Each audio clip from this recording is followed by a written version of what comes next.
Hey everybody, it's the Hebrew Jamaican Coolie back again with another video. So this is going to be part 2 of my ex's story. And I think it's like I said before, I want to start making series like these again, because the significance of telling these stories, these untold stories, these ignored stories, especially in the black community. You understand? These ignored stories, especially in the black community, need to be told. They need to be heard. They need a spotlight shone upon it. Right? For the atrocities that women do to their daughters, to their sons. All sorts of manner of evil to them. Right? And we ignore it and call these women queens. It's like everybody's a queen. But as I said before, I don't call nobody queen nor king. Because people, to me, most people are clowns. You understand? Y'all breathe the same air, you're drinking the same water. You ain't more special than I am right now. Anyway, back to the story, right? So after my best friend Nicole told me about, what Kay was going through, what her mother was doing, I was in disbelief. Disbelief mainly because I couldn't fathom something like that, happening, and the ins and outs of things like that happening. In any case, as curious as I was, I approached my ex and I spoke to her, and she went into great detail as to what would happen to her. So sit back and strap yourself in, because this is going to be very, very spooky. My ex would tell me, so basically her mother would prep her from the night before about where she was going. Her mother would basically prep her from the night before about where she would be going. You see me? Then now, her mother would take her there, and they would sit in the living room or the dining area with the person, right, with the meal. And she said sometimes this was a guy that would, even though the guys would change, she could recognize basically that one of them was basically her mother's boyfriend. Alright? She could recognize that one of them was her mother's boyfriends. And people, let me tell you something. Sometimes some of these black women, they are so desperate for companionship. Right? Or, to me, within them, they're no innocent person either. Them just wicked on the inside as well.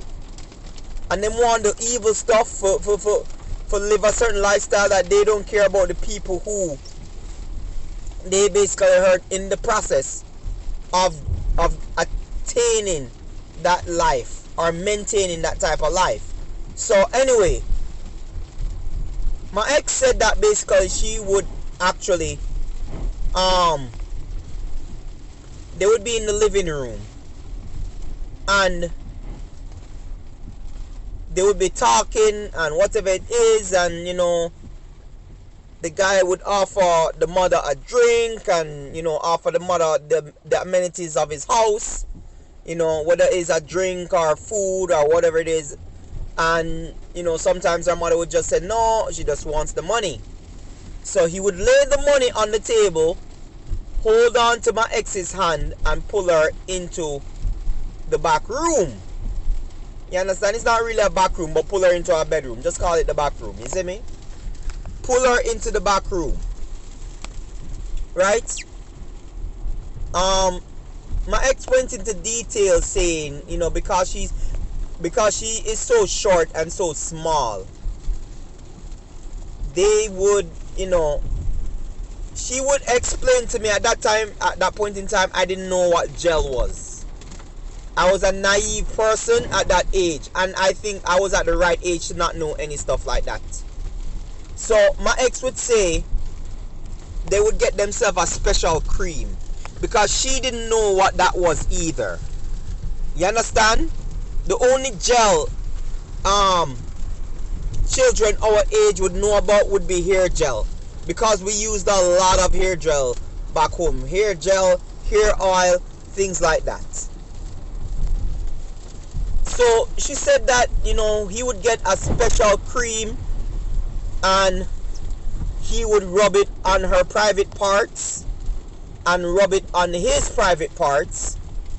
And she said it would make whatever he was doing a little bit easier even for her. You understand? Then she said there are times where some of them in particular would do some very, very horrible stuff to her, stuff that I cannot mention or stuff that I refuse to mention on video. You understand? Turn her around certain ways, put stuff in all orifice of the little girl's body. I remember, you know, we're talking about probably men in their 30s or even late 20s or even early 20s. I don't know. You understand? But I'm talking about grown men. And as bad as these men are, I didn't have as much hatred for the men than I had for her mother. I didn't have as much hatred for those men as I had for her mother. And you know why I hated her mother more than I hated these men? I hated her mother more because it was her mother who put her in the hands of these men. She wouldn't be there in the hands of those disgusting men if her mother did not put her there. You understand? So she would even explain that sometimes she would be so sore and she would get certain STDs where she would stink really bad, and she had to go to the doctor, but her mother didn't want to spend any money on her because guess what? That's a liability thing for her mother. But her mother had to spend on it anyway to make her better. Because guess what? You know, when I use antibiotics, you know, you have to basically give the antibiotics 2 weeks to work on you. You understand? And the thing about it is that I don't think that any of these guys were wearing condoms or any sort of protection with her. You know what I mean? So she expressed all of that story, and after that I had such a strong hatred for her mother. And when I would go to visit her just to check in on her, see if she's alright, and you know what, because now I had a lot of sympathy for her as my ex and as a friend in my friendship group. I used to visit her a lot until I got to the age of 20, and then, you know, she switched off and she go do something else with her life, whatever, you know what I mean? I think she has I don't know, I think she has about 2 children now. In any case,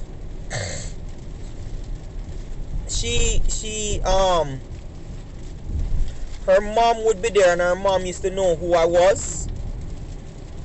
And because to them I came from an uptown community and thing, her mom basically just like, you know, yo, oh hey Kermani, roll out the red carpets and stuff like that. And she knew that Kenisha and I used to be in a relationship, but she didn't know that we broke up. So she would have this thing to roll out the red carpet every time I come, offer me a drink, try to be nice to me, and I would just have like a stink face on the woman. I would be very serious with her and thing, like look at her very, very serious and thing, and be like, yo, you know, just be like, no, I'm good. You understand? I used to be very, very like very short sentences with people, very blunt. No, I'm good. No, I'm good. No, I'm alright. No, or sometimes I just go there and be silent, and don't say a thing to the woman. After a while, I never saw Kenisha's.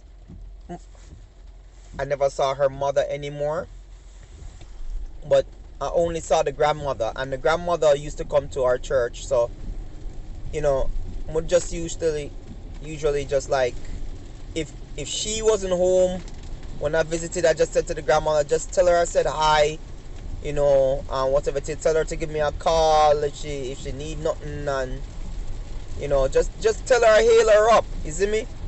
So, that's the story of my ex. And as I said before, there's another story, and I'm going to get into that one too as well. Where, there's this girl where she was telling me, say, her aunt basically turned her out, and a lot of people don't understand where when you see a lot of people with a sort of personality in life, and we say, yo, it just seems like something is wrong with them, like they're hyper this and hyper that. Just look at their past and look at what happened to them, and I can guarantee you're gonna understand why they are like this today.